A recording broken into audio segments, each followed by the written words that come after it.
What's up, y'all? I'm Will here with Schedulefly, and this is the Restaurant Owners Uncorked podcast, one of the highest rated hospitality podcasts in the world, brought to you by us at Schedulefly. We provide a very simple web-based restaurant employee scheduling software backed by legendary customer service. If you're on pencil and paper or Excel, or you're on some software with tons of bells and whistles and features you don't need or use, Schedulefly is the perfect place for you. Easy to use, point, click, and go, and we'll take great care of you. Schedulefly.com, free trial, check it out. All right, y'all, check it out. Stick is our sponsor, connectwithstick.com. This is an incredible text and marketing tool. So check this out. Engage your customers, drive foot traffic, and increase sales at your bar, your restaurant, your store with Stick. Your targeted messages reach your audience instantly, promoting special offers and events. Look, 98% of texts are seen within 3 minutes. So this thing is simple and it's effective and it works. Elevate your marketing strategy and watch your customer base grow with the most direct way to connect with your customers through text. Start today and see results on the very first text. Stick is a better way to connect with your customers and the easiest way to increase your sales. www.connectwithstick.com. And again, that's www.connectwithstick.com. Folks, this is an awesome sponsor. It's an awesome business. We at Schedulefly know them well. We know that the results are there. This is a highly effective tool, and it's run by a business run by great people. Check them out, connectwithstick.com. All right, y'all. Now, this is a really interesting episode with Robb. I've known Matt for a long time. He's been on the podcast. He and his partners have I think it's close to 20 bars around the country. One of the things we talked about for a good part of this episode is what happened last year on August 8th in Lahaina, where Matt was there at the time. They had the Dirty Monkey there, and he and his team and several other Schedulefly customers lost their businesses. Y'all may remember there was a big fire in Lahaina last year, and basically the entire city just burned down. So we talked about that. He's in Nashville right now. They're getting ready to open a new place in a couple of months. He's got a place out in Montana. They've got places in LA. So Matt travels around a lot. He's just a great dude. He knows the business well. He's been at it a really long time. These guys he and his partners have been super successful. He's a wonderful dude. He's a great mentor for his team. And I mean, just a fun guy, just a guy I just wish I could hang out with. In fact, I'm going to go hang out with him at his place in Nashville this fall. So thank y'all for listening. Thank you for watching. More episodes always coming soon. Check out our sponsor, Stick, and you'll hear an ad from them here. A couple ads during the episode. They're incredible business. And give us some ratings, y'all. We appreciate you. Thanks. I got Robb with me. He's in his mobile office in Nashville, Tennessee. Dude's Nashville, California, Hawaii. He's been all over the place. So Nashville for now, huh? Yeah, we got, I'm a glutton for punishment. We've got 2 bars being built at the same time at different ends of the country. So Where's the other one? we acquired after the Lahaina fire, we acquired a location on the island of Kauai in the town of Lihui. Okay, gotcha. Man, God, first of all, I'm just glad to see you. I'm glad to see that big smile, man. You have had one hell of a year. I'm glad you're safe and sound there in Nashville, and you got a lot of good things to work on. I was actually I guess I was not too far from you yesterday. I was in Huntsville, Alabama. You ever been down there? It's on our list to go check out once we get this location open. Lots of tourist things we want to do around the South after we get open. Yeah. It's a great. Well, listen, when you decide to do that, if you remember, just call me because I made some really good connections down there. I spent the day down there yesterday, and know some good folks that are doing well. Just dialed in with hospitality down there. So, but I drove back and I came up.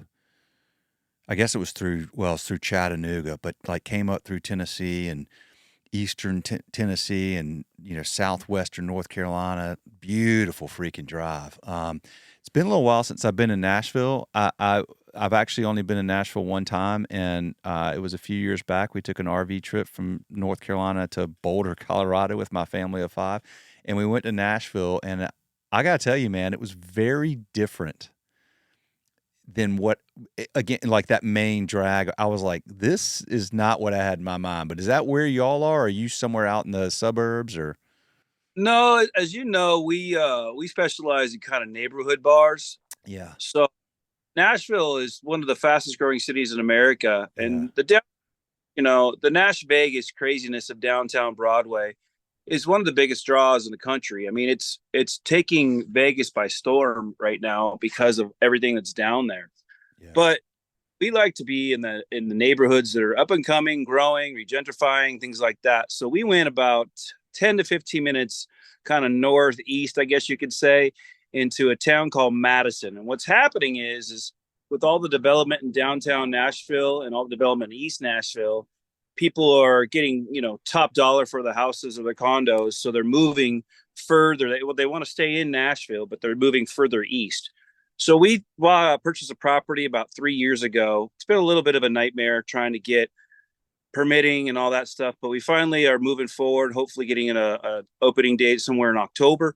But we're going to be kind of like that neighborhood staple in the town of Madison, where there's not a whole lot going on, not a lot of bars, not a lot of restaurants. There's a lot of chain stuff out this way, but Mm. for something to where you can go and kind of just sit down and have a good drink and a good meal, and good atmosphere, watch some sports, listen to a band, whatever. That's kind of what we're doing right now in Nashville. Okay, excellent, excellent. Yeah, it has been a while. I mean, I remember when you telling me it's been 3 years, huh?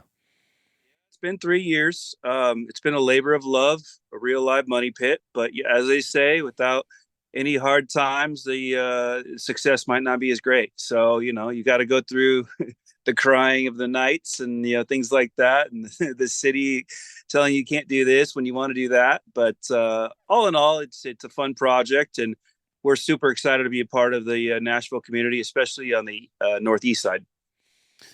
When do you think you'll open? We're shooting for an October opening. I Okay. don't have an exact date yet. In a perfect world, be October 15th. That would give me about a week to work out all the kinks before the craziness of Halloween. But you Mm. know, it's all up to the mercy of the city when they come and do their inspections. And my GC is doing a great job finally as far as getting it ready to go. We just got to keep the path and keep it moving. Um, how much are you there all the time now? Are you going back and forth between there and Hawaii or what? Like that's a long way. We got kind of the I guess you could say not the golden triangle, but a golden line, I guess you could say, because I live full time in Montana where we have the wild hare in Great Falls, Yeah. and that was my home after I left Maui back in 2020, right after the pandemic. And then obviously last year was a lot of uh, tough things that we went through with the Lahaina fires and the island of Maui in general, losing everything in that place, including a home and a bar. And were lucky enough to acquire a spot a few years prior. My other partners bought the property on the island of Kauai. And so that kind of became a focal point after the tenants basically gave their 3 weeks notice after 3 days after the fire. So we Mm. had a little time to grieve, and then we were just back into the construction mode of getting it remodeled and hopefully getting that open in August. But to answer your question, I went off a little tangent there, but yeah, Montana to Kauai, Kauai back to Montana for a week, and then Montana to Nashville for a week or two, and then back to Kauai, and then so it's kind of this whole, getting a lot of air miles traveled for. Wow, man. Well, three awesome places. Okay, so let's talk about the Lahaina fires. What was the date of that? August 8th, Okay. 2020. Okay, August 8th. And if I remember correctly, I mean, y'all were kind of like y'all were there in the bar, like kind of hanging out, looking at the fires, thinking, hopefully, maybe this is, maybe in the next day or so, hopefully they get this out. And then, like, I feel like you told me you had to leave, and then like several hours later, it was like just blew in. Yeah, I mean, I'll just walk you through the day. Obviously, I was at the bar when the fire broke out.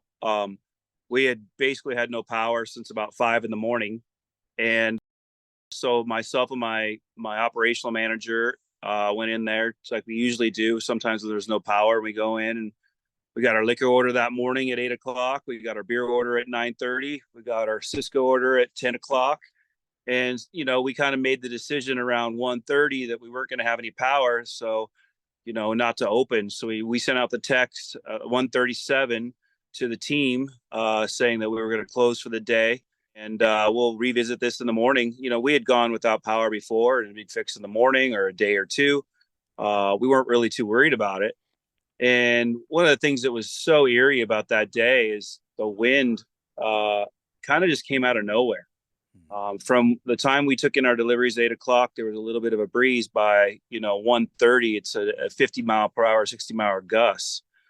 And I'm not sure if everybody knows the story of what happened, but there was a fire earlier or late that night, early morning, that basically the firefighters attended to and deemed it 100% contained by in the morning. Um, Later on that morning, early afternoon, there was another fire that came up randomly on the other side of the island and up country, which is about a 45-minute drive. And unfortunately, we sent a lot of our help and our engines that way. And so when the winds got up to about 60, 70 miles an hour, fire that was 100% contained, supposedly, and out, the embers just kind of rekindled. And the way the wind goes, coming off the sheer mountain of Lahaina, it kind of created this whole wind tunnel. And if you notice, if you look at the pictures of Lahaina, the fire burnt left to right and straight down, because that's the way the wind came off those mountains. The mountains that have protected Lahaina for 150, 200 years back when it was the capital, kind of became its demise because of the wind shear that came off that mountain. Once it got into the Lahaina Luna area, which is kind of a little bit more condensed housing, it was like kindling. And then once the flames started jumping, there was just no stopping it. I mean, I think I sent you some videos. You did. It was 5 o'clock in the afternoon, and it looked like it was midnight. So luckily, we got out, and I got out, and none of my team was harmed, thank God. Took us about 2 days, 3 days to account for everybody, but some other places weren't as lucky. Some people lost some really, really good people, and it was a time of grieving for the next few months. But it was a rough end of the year for me too. I had some kidney stone issues. I had some other health issues. So 2023, at the end of 2023, I just couldn't wait for it to go away. And then, we got the word that we got our permits around the first month of 2024 here. And then we took on the project in Kauai, and I've just been the traveling Wilbury trying to get these bars open. I love it, man. Well, I'm glad you're through, particularly your personal health stuff, man. The Lahaina fires, just to give a little bit more context for those who don't know or don't know all the details or don't remember fully. I mean, how many businesses and homes were destroyed in that fire or those fires? I mean, the businesses were up and around the 12 to 1,500 businesses were destroyed. And the homes, you're looking at somewhere, I think the number, I can't remember off the top of my head, was like 3,500 to 4,000 homes were demolished. Over 6,500 people put out of their house or apartment or living. It was just absolutely devastating. I mean, I've never been through anything like that before, and I don't ever want to go through that again.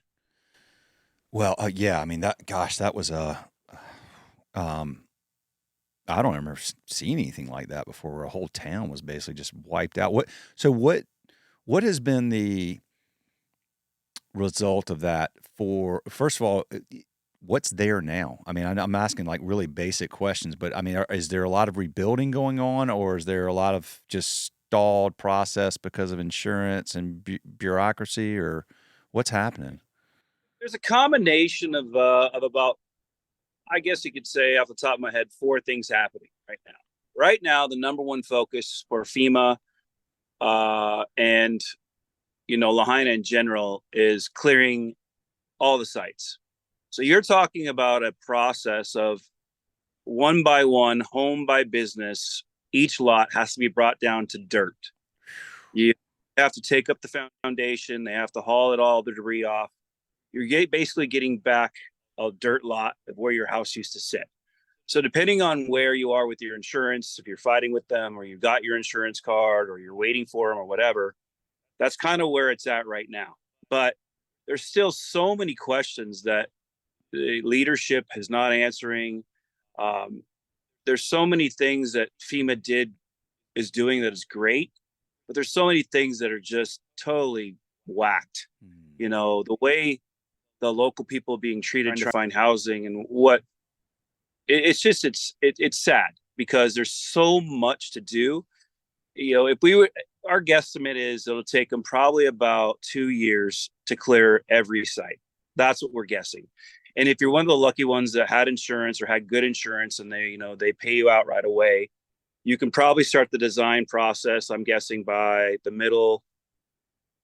end of the year is what we're guessing. And then hopefully the process of getting through the permitting process will be sped up. We don't know. Everything on the island is a little bit slower. Whether the government jumps in and brings some extra help in to overlook plans and things like that, you're looking at probably not being able to start to build till the middle of next year. So, you're probably a 2 to 3 year process to getting your home rebuilt if you had insurance and insurance is being cool with you. Then you've got the other side of things, that people that are basically being, the wool's being pulled over their heads and they didn't have insurance or the insurance not paying them. So they jumped on the class action lawsuit. So there's just so many questions. There are no answers. I'm not saying everybody's doing everything right and not everybody's doing everything wrong.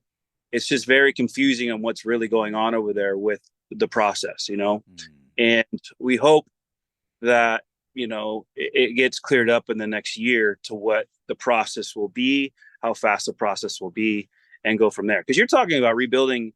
I don't think people understand. You're talking about rebuilding an entire city. Yeah. Yeah. From the ground up. Mm-hmm. I mean, we're talking utilities, gas, electric, plumbing, cable, fiber. I mean, you're talking about an undertaking of that nobody on the Hawaiian Islands has seen. The closest you could think about is Hurricane Katrina or New Orleans or something like that. But even then, you're not on a rock in the middle of the ocean trying to get supplies.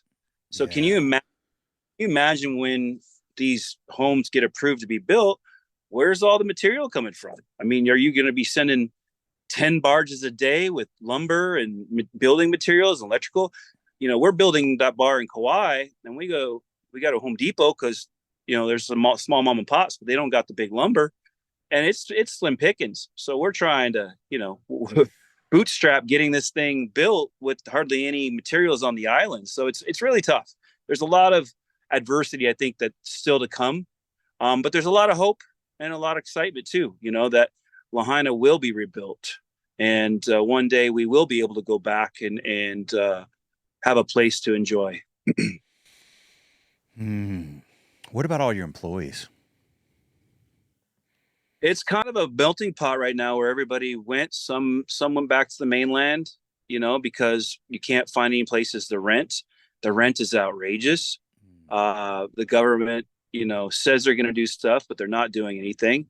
And it's tough because if you're a homeowner and you're a vacation homeowner on the island of Maui and you were in Lahaina or anywhere, like I understand you're trying to make, your money. You're trying to make because you're losing it doing Airbnbs or whatever. But at the same time, it's like for us to get through this, it's got to be a group effort. And so I know you don't want to lose your income for your Airbnb or whatever, but we need local housing still. I mean, people are still living on the beach or there's still people in the hotels. Like there's Mm. still not housing in the housing that's out there. I mean, a 3 bedroom house is 14 grand a month. How can you afford to pay that? So, A you know, month? if he, yeah, yeah, man, it's the Mm.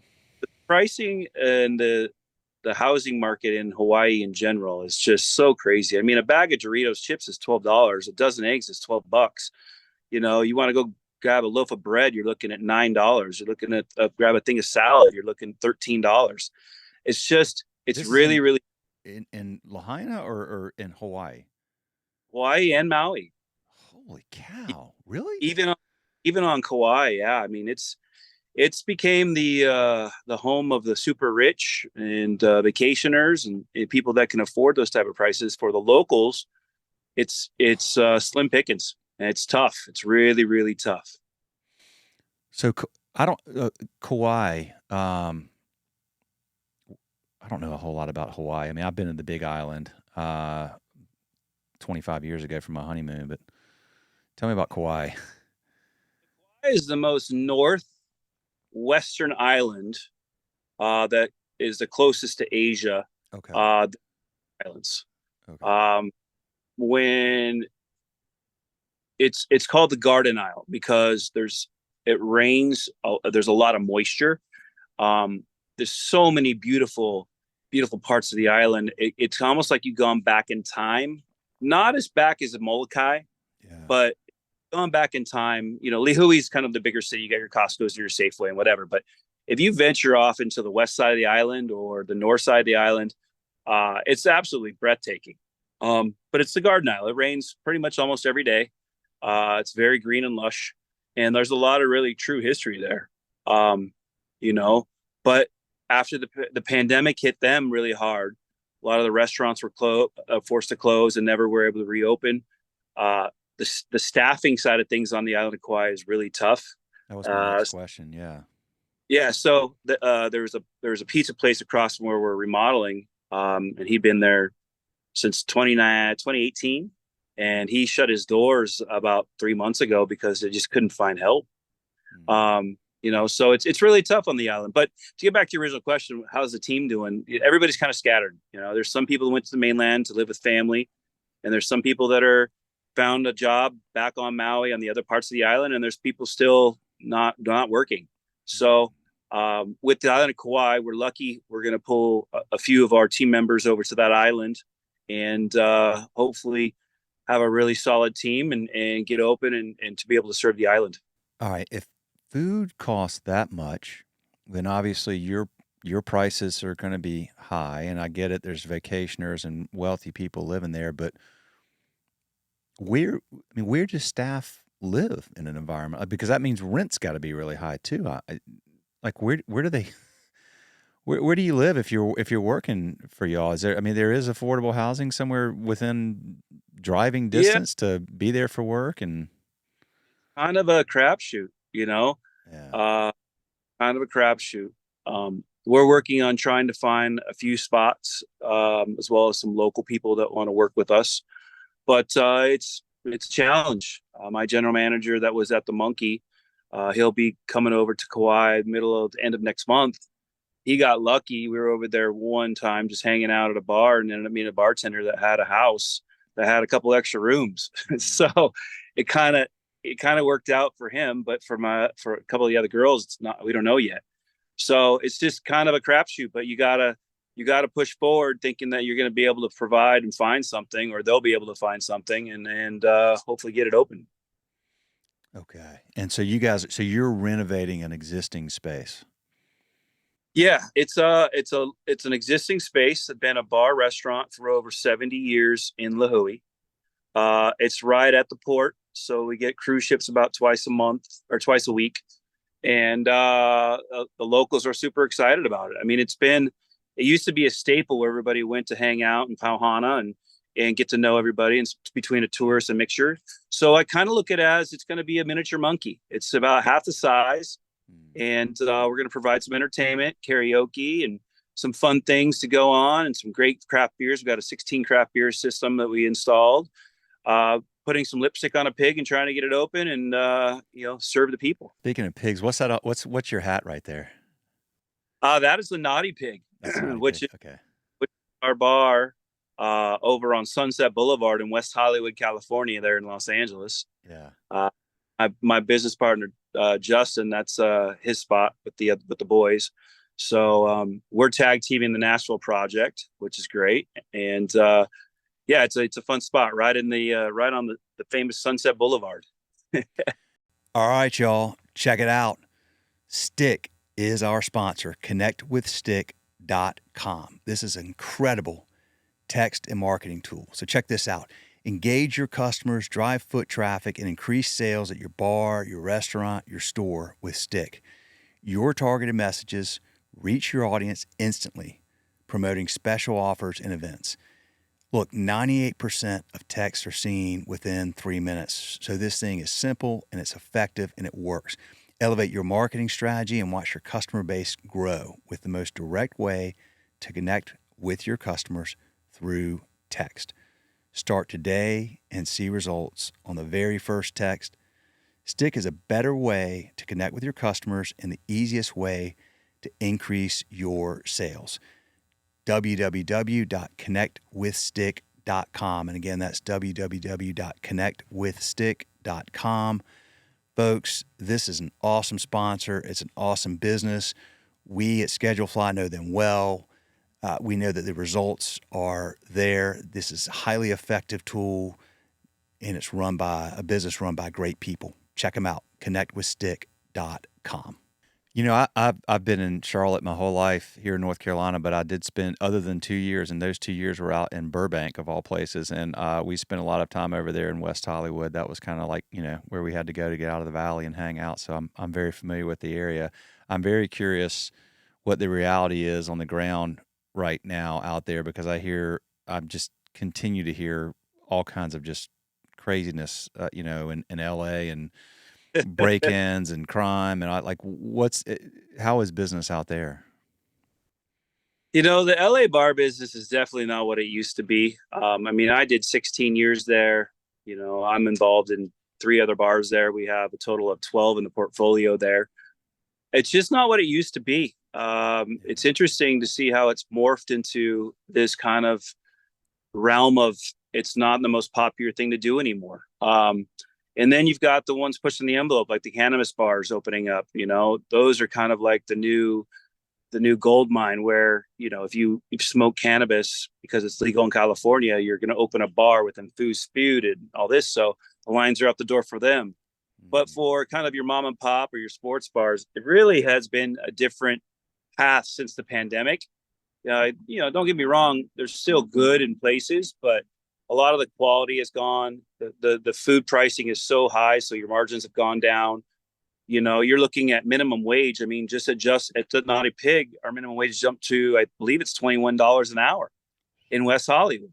Man. So as a small mom and pop bar, $21 an hour, that's a huge hit. That's huge. Yeah. So, and everybody's, lobbying for more pay, and I get it.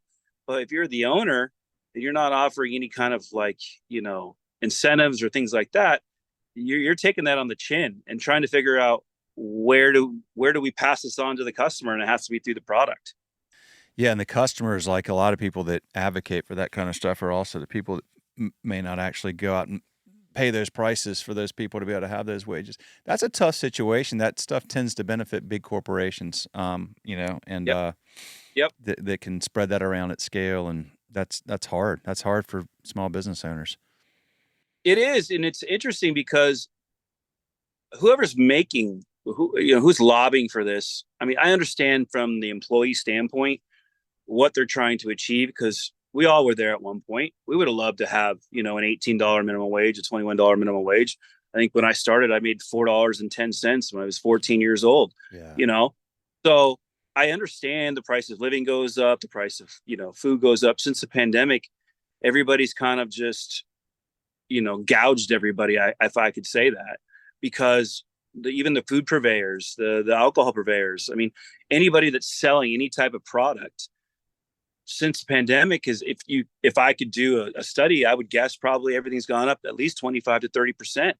I mean, look at the median house prices everywhere. Look at, Look at during the pandemic, the house prices in Montana, everybody was moving from California to Montana, so the house prices went up. For the same house the year before, it was $300,000 less. Yeah. Look at Hawaii, Maui, Wailea. I mean, if you look at Kahului, the median house price 2 years ago or 3 years ago was about 550,000. Now it's 1.3 million. Are you What serious? what jobs are people working to afford a 1.3 million dollar median house price to buy? First time home buyer, 1.3 million. I mean, Mm, it's nuts what's going on in Hawaii, and it's sad because it has such a dear place in my heart. And yeah. it I did almost 10 years on that island, and some of my mom, the mana was great to me. My ohana, my family, everybody over there. We were such a part of the community, and loved and liked, and everybody did everything to help everybody. And it's just sad to see what's happening to those islands. Mm, yeah, it really is. Well, on a positive note, I will add that one thing that has not gone up in price is something called schedule fly. I heard about these guys that have not raised their prices during all this. So you got one thing you're not having to pay more for, but You guys, awesome. I mean, you guys still are awesome. Everything you guys did to help. I know you had a lot of accounts in Hawaii and on Maui. We're one of them, and you've been nothing but great and helping us keep the account active and not charging us, so we can go back and look at employee files and things like that. you So we bet, man. appreciate what Schedule Fly has done and continues to do. I mean, I think at the end of this year we'll have 18 locations and everyone uses you. So we're a big fans. Dude, that's amazing. That's amazing, dude. Well, we're big fans of you, and we appreciate that very much. Tell me about. So let's get back to Nashville. How did y'all land? Like, why Nashville?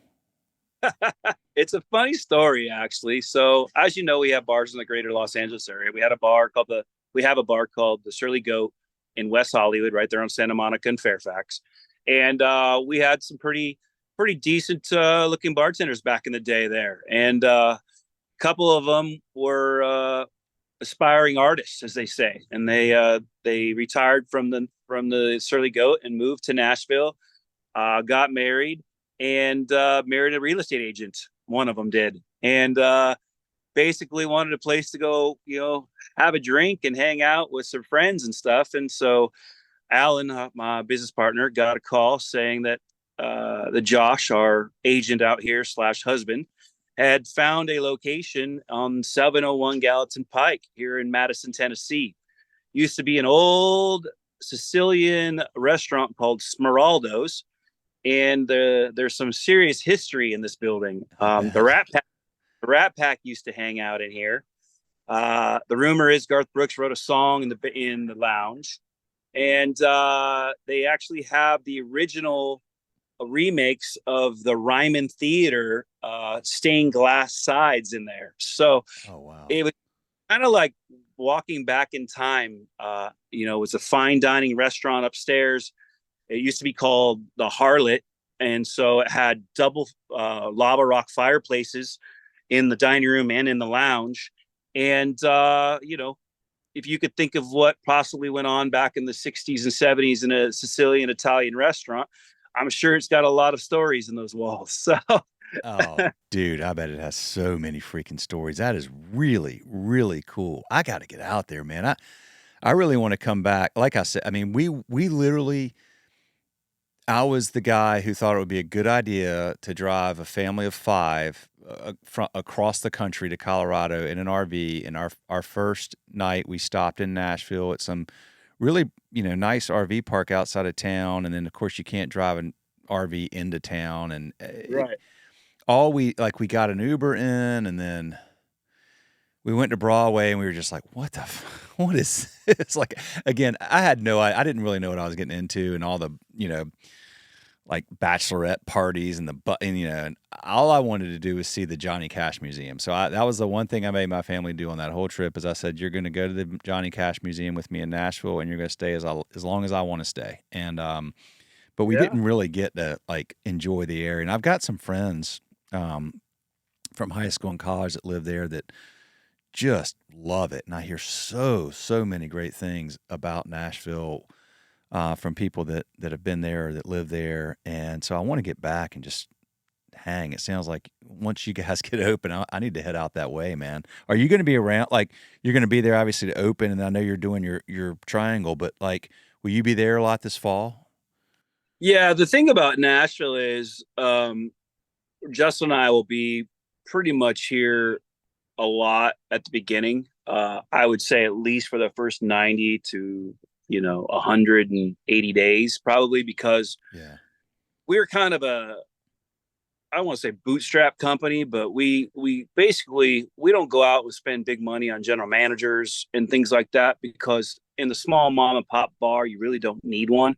yeah, You need to find some good team members that are leads that want to have a little bit more responsibility, and you compensate them for that. But for the most part, we're starting from scratch here. With Kawhi, it's a little bit different because I already have my general manager who knows our systems, who knows how everything goes.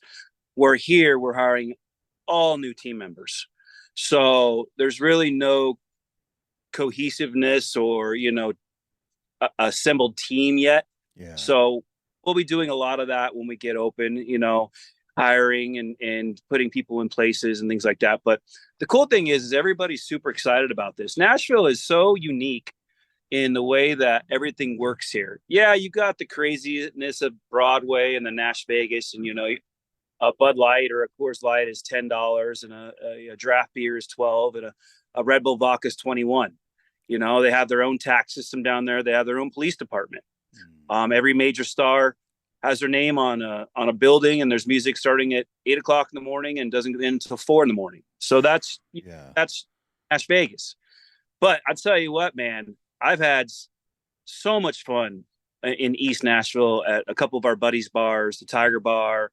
You got Roy's, a sports bar out there. You've got everywhere in in 5 Points. Those are all super cool. So if you come to Nashville, I go downtown for a night. Sure. Don't come on a weekend because the lines are crazy and you're not going to get any service. You want to come to downtown Nashville, I suggest go in like a Sunday through a Wednesday or a Thursday, because all the bachelorette and bachelor parties get here on Thursdays or Fridays usually. And, the lines are nuts. But come downtown, check it out, and then venture out. Go to Midtown, go to East Nashville, go over to the Opryland, to the honky tonks. There's Yeah, so many cool things that are outside for the bar and nightlife side of things than the little bubble of downtown. yeah, Obviously, coming for a bachelor party and you're coming to party, that's great.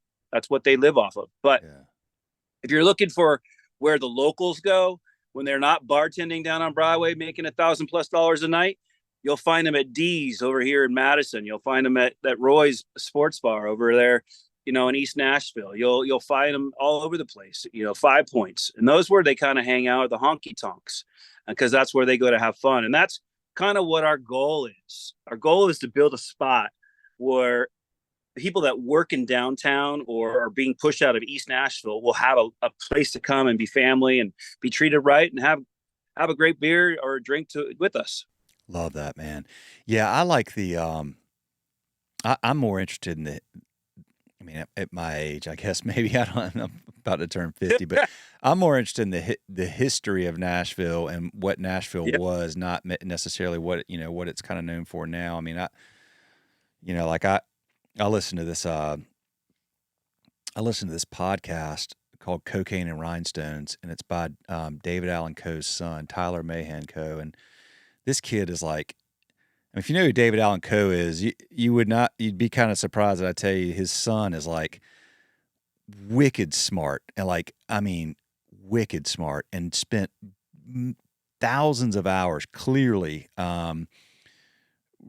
putting together this podcast. He's done 2 seasons. After season 1, the Country Music Hall of Fame gave him access to their archives, but he just tells a story of, sort of the history of country music, and through the lens of like this. There was a ton of the second season was about George Jones and Tammy Wynette, and like he just Yeah. goes so deep into that stuff. That's the kind of stuff I love, like where country kind of got its footing and got started in the sort of the Wild West days of Nashville Yeah. and all the great stuff that was happening there. And of course, it got corporatized pretty quickly, but it was an interesting time with these guys and gals that were far from corporate, and then the big labels kind of getting in there and taking over, and sort of the conflict, and but there's just all these like Bobby Braddock writing these great just there's so much badass history in that town, There especially is. if you like country, and I Yeah. mean like real country. There's like sort of what I call fake country now, a lot of it, but pop country or whatever. But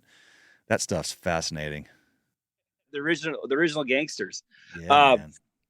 there's so much history here, and like you said, I'm pushing 52, so a lot of my focus has changed. I mean, I partied with the best of them back in the day. I like to tell my girlfriend I'm 80 in party years, but so but it's interesting to see what's happening in Nashville because it is so corporatized, I guess you could say. And to be honest with you, Nashville's evolving in a way that I didn't really see it until I came. Like you've got a lot of different types of cultures. I mean, East Nashville is really I don't know if I can say it, but it's hipsterish. Yeah. Almost Okay. you're you're in northern LA area. There's a lot of really cool different types and styles and ethnicities here in Nashville. Um, the country side of things is still present. I don't think it's the biggest draw still. I think there's a lot of things that have accompanied that now as you get into this pop country, but the stories and the history in Nashville will never go away. I mean, Yeah. I mean, I you're talking about iconic people. I mean, the Garth Brookses, the Merle Haggards, the Grand Ole Opry, which still stands to this day. Which you've got Jelly Roll up there now. You've got so and so up there now. You got Yeah. you know Lainey Wilson started playing when she was 19 years old on Broadway, before it was even Broadway. Yeah. So Yeah. it's there's so many cool factors to Nashville. And then you throw in you're a small drive to distilleries. You've got, Uncle Nearest, which is close by. You got, Jack Daniels, which is a drive away. So Louisville. So you Yeah. got all these different things in the area that makes it kind of a hub where people want to come. Amazon built their whatever 300-acre, home, and you got Yeah. Walmart, the home here. Like all the big corporations are moving here. All the sky rises going up downtown are being built for a reason because people are moving here. Yeah. But get outside of that downtown and you get out and you experience Hendersonville or Ameritage or wherever. There's so much cool history still to be found, and as I get older, I appreciate it a lot more, more than being in the bars and clubs and things like that. We've had our day, bro. We're in a different phase of life, man. Let the young ones go do all that for sure. Um, 16 Los Angeles, I can tell you, it was fun. I bet it was. I bet it was. Well, I will. I will look forward to getting out there. I really want to come hang with you in person sometimes. I'm so glad we get to do this, and we've talked a lot over the years. But just prayers out for all of your team out there in Hawaii. I remember that so well talking to you over that first week, and just you and all of our customers out there just being so heartbroken and feeling so helpless about what to do. I'm just glad that, I mean, we did lose, we had some people that lost some people, but which is just so sad. I hope everybody gets sorted out. I pray that you guys are able to get as many of them over there at your new place, and just tip my hat to you and your partners and your team. Thank you for the business, but more importantly, just tip my hat to y'all for just continuing to open new places and just keep rolling up your sleeves and going for it and providing a great place for, people in your communities to go hang out, man. We need it, and we need it more than ever now. So I'm glad that y'all are able to keep doing it, my friend. It's funny because in this business, especially when you're at the level that kind of we are and I am, you're kind of a glorified firefighter. You're you're you're a dad. You're a father to many team members. You're also a mentor, and I think that's what gets forgotten in a lot of the you know, other places to work. One thing I pride ourselves on and myself on with this company, with Ryan, Allen, myself, and the tipsy bartender, Justin, all of my partners, that we create culture, and we create a culture where people, no matter what, they enjoy working with us and for us. Yeah. And being part of the team is a big factor, and Hawaii took a big hit, but because people loved working for us, people are waiting and Yeah. want to work in. And that just shows the resiliency of the team members. It shows the knowledge of what we do to try to build these places. We're a glutton for punishment. I tell you what, it ain't easy. My gray hair grows. My entire beard is really pretty much gray now. It's silver. And what's funny, when I moved to Maui in 2013, I didn't have one gray hair. So Yeah. I like to say all of them have been earned, not given. Uh, Yes. Take pride uh, in those grays, man. That's right. Take pride in them. Yeah, there was and I can still wear a hat, and I still got some hair left. So I'm pretty happy and happy to be moving forward, and hopefully get these two open, and maybe next year take a year off from building something and try to enjoy the Montana life a little bit more in Nashville and Kauai. So you may have to pack up that motorhome again and do cross country with me, and we could stop at places on the way and do a podcast and something like that. Stop, start in Nashville and head to Montana, and then down to Los Angeles, and then have to get on a plane and fly to Kauai and over to Lahaina and then back, maybe. Dude, I envy the places you go. I'll tell you that much. I do want to come out to Montana, for sure. And I will tell you this, I could do that trip with you. I did that trip with my family to Boulder, and the other part of that story is we were in Boulder for a couple of days, and we had about 2 or 3 days before we were about to start driving home. I think we had 2 days, and we were at lunch one day, and my wife and my 3 kids were all kind of quiet, and they're all kind of looking at me, and I'm like, "What? I'll bite. What's going on?" They're like, "We we don't want to ride home in the RV." I'm like, well, "Okay, well, tough, because like we have to take it back." Yeah, we're wondering if like maybe we could fly. I'm like, "What, are you freaking kidding me? Like, none of y'all want to?" And they're all like, "We hated it." And I'm like, "You guys, seriously?" And my wife's like, "Can't you just get somebody to like drive it home?" I'm like, "No, like we rented it from no, like it's insured under our name. Like, how do you find somebody to, no, no, no." The answer is Yeah. no. Like, we're driving it, but, and they're like, "We really, really hate." I'm like, "You know what? Okay." So I bought them tickets. I took them to the airport and dropped them off. I stayed in Boulder for 2 more days by myself. And then I was like, "You know what? I got 5, 6 days before I got to turn this back in." I drove down to Santa Fe. I hung out there 2 days.